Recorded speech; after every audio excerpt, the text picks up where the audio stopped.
Well, TikTok has only been banned maybe for like a couple hours. Well, then it got unbanned. And this is news that TikTok starts restoring services in the US after shutting down over divest or ban law.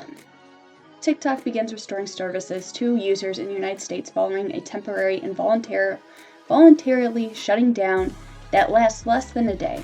The company said Sunday that it will be in the process of reinstating access after President-elect Donald Trump vowed to pause the ban by an executive order on his first day in office. This is a quote from TikTok.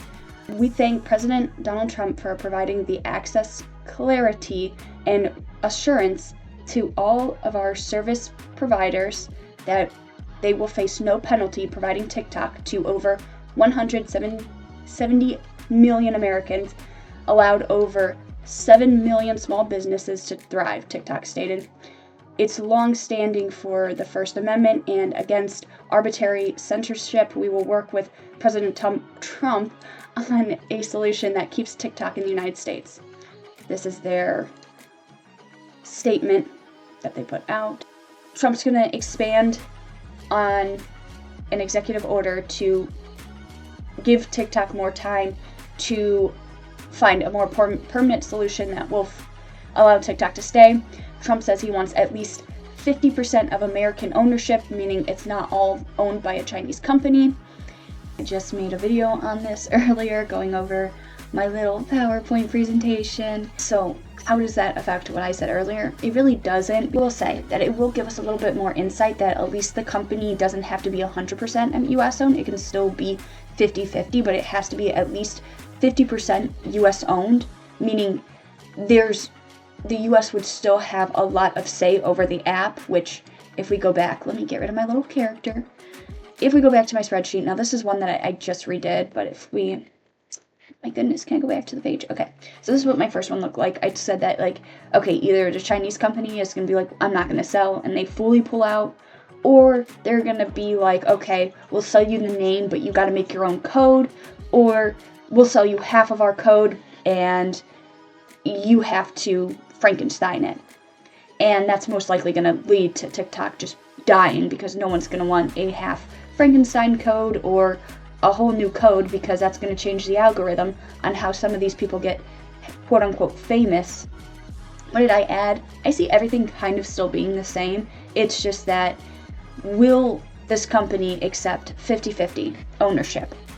Or is it going to be that situation of where they don't want to, or okay, you can have our code, but you got to Frankenstein it. You have to make it your own. You can't have our trade secrets. Or more importantly, they're just going to make a new app. I wouldn't be surprised if this deal of like being sold comes out with like the Chinese company that owns it just saying, oh, we released a new app, so we took your money and we have a new app. Because I wouldn't be surprised if they were making a new app behind the scenes, because I believe they had a year. That there was a Congress decision, and they gave them until January, well, today. So, who knows? It's still up in the air, but I think everything I said is still pretty good. If I was a TikToker, my word of advice for you would be, get all your little fans, get everybody who's giving you money, grifters, and everything like that, take them to another site. Instagram, Facebook, Twitter. I know it's called X, but I'm still going to call it Twitter. Blue Skies, Instagram, hell, Kick. Take them to a site that it's not going to get banned in the long run. So this is going to be a developing story. This is probably going to take a little bit. Like I said before, it's probably going to take a month for them at least to get everybody on the same page, to try to get ownership, who's going to be running this. It's going to take a while. So I think TikTok's going to be up and running for a while. Like I said before, it was never going to go away. It was going to come back. This is just going to be a continuous story when we get more information, because as of right now, everything is speculative. We just know that now Trump wants 50% of U.S. ownership. So could that speed up this process, or will it actually hurt the process? We won't really know. But thanks for watching, and I'll see you in the next one. Goodbye.